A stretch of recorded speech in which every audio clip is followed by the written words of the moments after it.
까마귀 새끼가 자란 뒤에 늙은 어미에게 먹이를 물어다 주는 효성이라는 뜻으로 자식이 자라서 부모를 봉양함을 이르는 말입니다. 반포보온이라고도 하지에. 이 사자성어는 두 가지의 출전이 전해지고 있는데, 첫 번째는 중국 삼국시대 말 서진 초의 관료 이밀이 진나라 태시 3년에 진무제의 부름에 조모 공양을 이유로 벼슬을 사양하는 진정표에서 나왔다는 설과, 또 하나는 명나라 말기 본초 강목에 까마귀의 습성에 관한 관찰 기록을 바탕으로 까마귀의 효성에 관한 기록에서 나왔다는 설이 있습니다. 시대적으로는 이밀의 진정표가 훨씬 앞서므로 전자가 맞지 않은가 하지만 그 진위를 떠나 절절한 효심을 나타낸다는 공통점이 있습니다. 시방 한자야 놀자 오늘 같이 읽어볼 고사성어는 지극한 효심을 표현한 글 반포지효에 대해서 알아보겠습니다. 돌이킬 반, 먹일 포, 가을지, 효도, 효로 만들어진 이 글은 까마귀의 습성에서 효도를 연관시킨 글로서 인간의 효도를 나타낼 때 많이 쓰이는 단어입니다. 먼저 이밀의 진정표에 관련된 사연을 알아보면 유비, 조조, 선권이 치열하게 싸웠던 중국의 삼국시대 조조의 나라를 이어받은 사마염의 진나라 초기 이밀이란 인재를 조정에 불러들이기 위해 사마염이 출사를 명령했으나 이밀이 이를 거절하기 위해 바친 표에 나오는 말인데, 여기서 말하는 표란 신하가 황제에게 올리는 글을 일컫는 용어입니다. 여기서 이밀은 관직 제수를 기어코 사양하는 까닭을 표로 밝히고 있는데, 중국사를 통틀어 최고의 효행 명문으로 통용되고 있습니다. 이 표가 올려진 이후 중국에서는 제갈 공명이 올린 출살표를 읽고 눈물을 흘리지 않는 자는 충신이 아니며, 이밀의 진정표를 읽고 눈물을 흘리지 않는 자는 효자가 아니다 라는 말이 있을 정도로 유명한 문장이다 아닙니까? 그는 이 글에서 지금 저는 망국 촉한의 전한 포로와 같은 신세로서 아주 하잘것없는 몸인데도 분에 넘치는 발탁과 두터운 은총을 받았으니 어찌 감히 주저하면서 달리 바라는 바가 있겠습니까? 단지 병환 중에 계신 조모 유씨가 마치 해가 서산에 막 넘어가려는 것처럼 숨결이 끊어질 듯 말 듯 가냘파서 사람의 목숨이란 것이 그지없이 위태로우니 아침이면 그 저녁에 어찌 되실지를 헤아리기 어렵습니다. 저에게 조모가 아니 계셨다면 오늘의 제가 잊지 못했을 것이며, 또 조모에게 제가 없으면 여생을 편안히 마칠 수가 없을 것입니다. 조모와 손자 둘이 서로 의지하며 목숨을 이어주고 이어받고 온 처지이니, 이 때문에 저는 애를 태우는 마음으로써 조모를 그대로 두고 멀리 떠날 수가 없는 것입니다. 저는 금년이 44이요.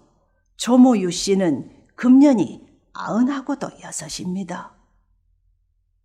그러니 제가 앞으로 배학께 충절을 다할 수 있는 날은 길고, 조모 유씨께 길러주신 은혜를 갚아 효도를 다할 날은 얼마 남지 아니한 것입니다. 까마귀 새끼가 자라서 자신을 길러준 늙은 어미새에게 먹이를 도로 물어다 먹여주는 것과 같은 보온의 마음으로 조모의 돌아가시는 날까지 봉양할 수 있도록 해 주십시오 라며 벼슬을 사양했다고 하네요.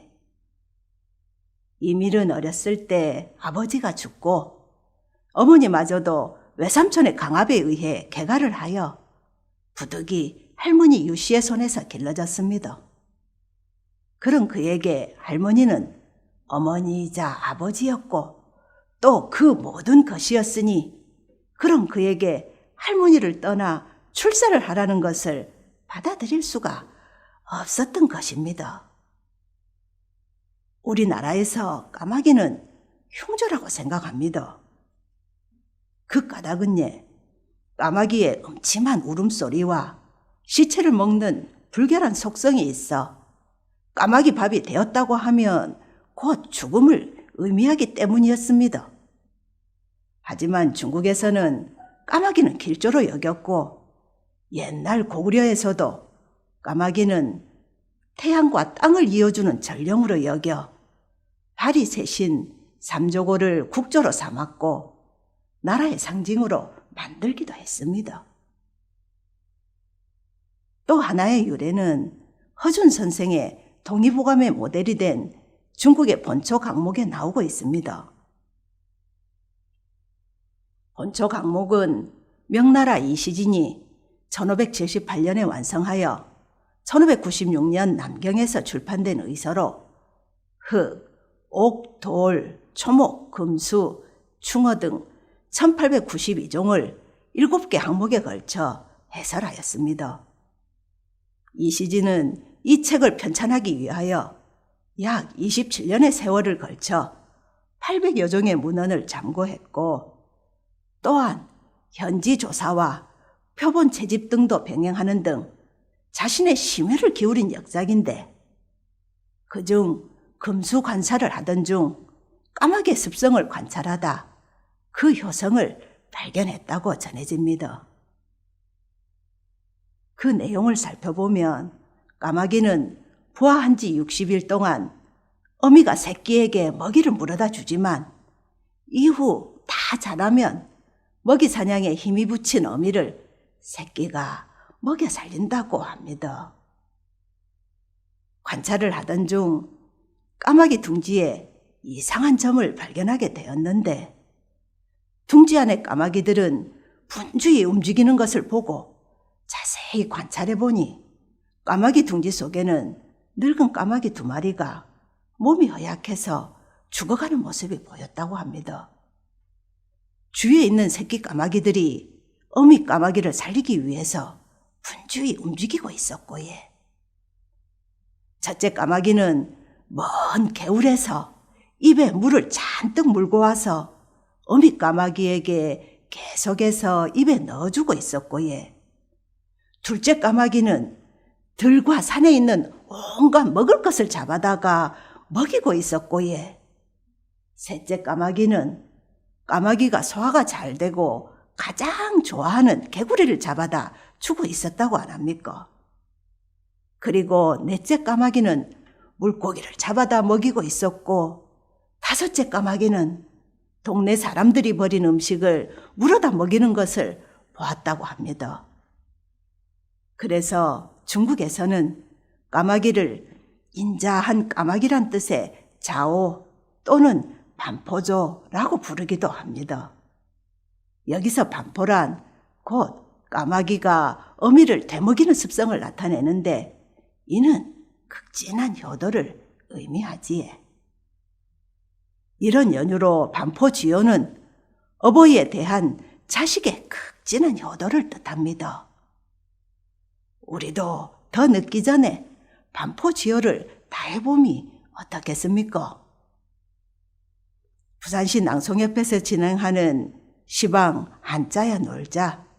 오늘은 효도와 관련된 반포지효에 대해 알아보았습니다.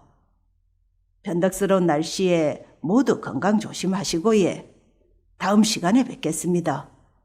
이상 김지영이었습니다. 감사합니다.